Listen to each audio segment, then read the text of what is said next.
Hey guys, John at SurfFX, and we're having a look at the 2022 Duotone Neo.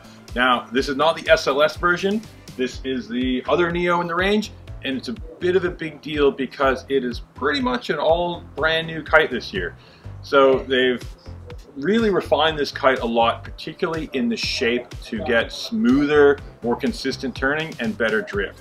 Now, they did that through a few different things, mostly through tweaks of the arc. So the shape of the kite is a little bit narrower, so it's a little bit more upright in the wingtips because of that, as well as the depth of the kite. So you're a little bit wider in the tips, but narrower like in the center strut area. So the narrower center strut bit really helps with the driftability of the kite. It really just lets it stay up in the sky a bit better. So on the slack line, keeps a little bit of tension in it while still being quite able to steer it.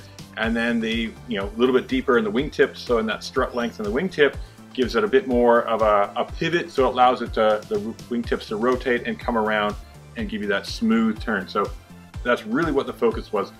Wave rideability with drift and smooth turning through that wingtip design. A few little things I did kind of to curb the flutter. So the strut tips, the profile of how they actually kind of like push into the canopy basically is a little bit increased, and it goes a little bit further back. So that keeps the wingtips got a little bit more structure to them, so there's less flap in the wingtips. And having that when you're pulling through a turn, particularly when you're really powered, or if you're just diving the kite and looping to get power out of it, that's when you really notice that flutter as it kind of hammers through the power zone. Really drops that back quite nicely. So it really makes a nice feel and smooths out the overall turn of the kite. The swept tip design really lends itself to a little bit less aggressive bar feel. So kind of gotta, so how I gotta say this is like they've almost not been heavy on the bar, but hard on the bar, which gives it a nice little wave feel, but at the same time is like can be a little bit just heavy. Without losing that kind of feel you get from it, and that responsive, like you can feel where the kite is when you're riding kind of blind, not looking at it.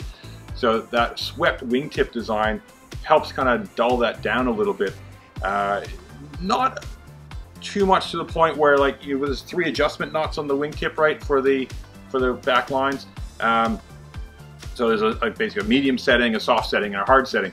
So I wouldn't say it's as much as going like, oh, the old medium is now the new hard. It's kind of like in between that. So definitely dialed down a little bit, but by no means like softened it up, or the response feel isn't there. Just moved it kind of like half a peg versus one of those 3 things on the adjustments on the wingtip. So quite nice, particularly for free riding, because you get a little bit lighter kite. You're not every 2 seconds you're dropping into a wave and then kite looping through it. You're a lot of times you're trucking upwind or just riding around having a good time. Just lightens that up a little bit, that real aggressiveness in the turning. But if you want it, you can still go for it. Just move that knot on the wingtip and there you go.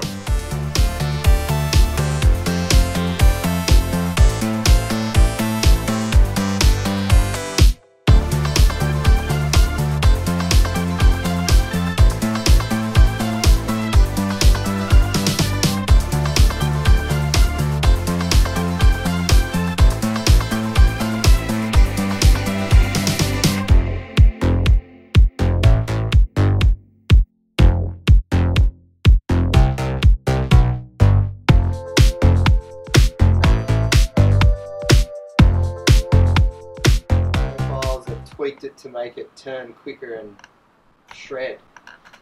It's so sick. It's actually a new kite.